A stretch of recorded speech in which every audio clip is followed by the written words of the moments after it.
Top tips for using Robinhood efficiently.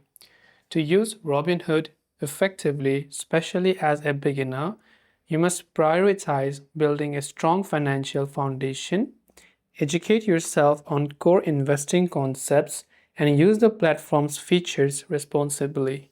Efficiency is not about maximizing day trading profits, but about building a strategic, disciplined approach that matches your financial goals. Before you start investing, you must pay down your high interest debt and you must maximize your employer match. You must also establish clear financial goals and invest only what you can afford to lose. And you can take advantage of commission-free trades, use fractional shares, enable dividend reinvestment, generate yield on uninvested cash. And these are some of the tips on how you can begin to use Robinhood efficiently.